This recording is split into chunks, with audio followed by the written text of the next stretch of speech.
Good evening, and welcome new members of the council.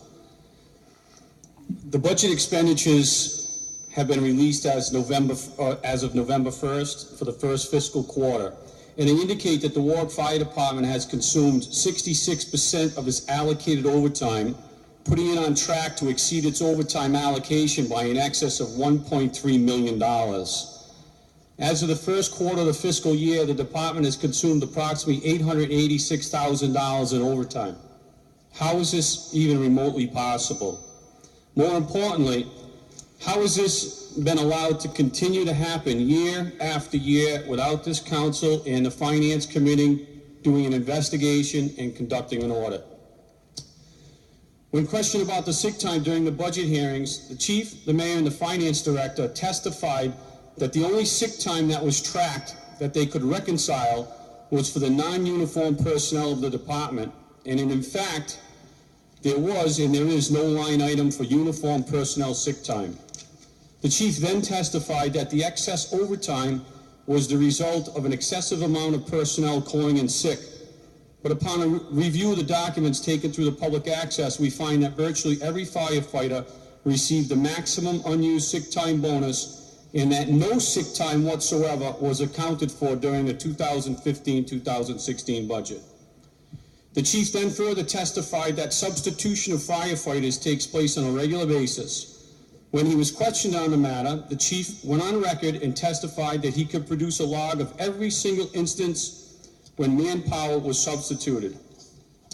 When this request went in for the substitution documentation and it went through public access, through the process, the answer was returned that no documents exist on substitution. So why, as of this date, has there not been an investigation into the blatant fraud that exists and has existed for many years within this department? There are no checks and balances in this department when it comes to sick time and substitution abuses.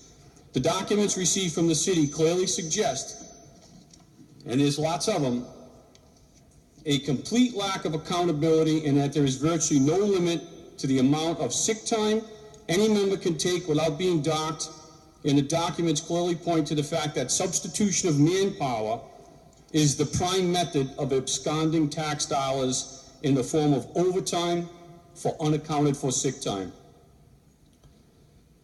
So why hasn't there been any investigation performed into what clearly on face value is an organized scheme of increasing the salary by fraudulent methods? Well, one reason that I believe is that there aren't any members of the city council that have actually done any research into why these numbers don't reconcile year after year. Everyone talks about it at the budget hearings, but no one puts forth the simple access to public records, as I have, to gain the documents that show that the fire department's numbers clearly do not add up and they don't reconcile. You don't have to be Warren Buffett to figure this stuff out. Another reason why I believe that there's no investigations performed is because numerous members of the council are compromised, and they regularly take campaign donations from the fire department. Councilwoman Travis recently took $500 on October 26th. The finance chair took $1,125 from the firefighter unions, and even candidates Howe and Rainey have taken donations. So they're compromised. There's no reason for them to look into the finances of the fire department and once and for all figure out why the numbers don't add up. Any of you that are in business know balance sheets have to add up. So I'll conclude by saying that I respectfully request that this council immediately put together the vehicle in place that's needed once and for all to finally perform an audit on the Warwick Fire Department and force them to reconcile their budget and to hold its management accountable to the taxpayers of Warwick. Thank you.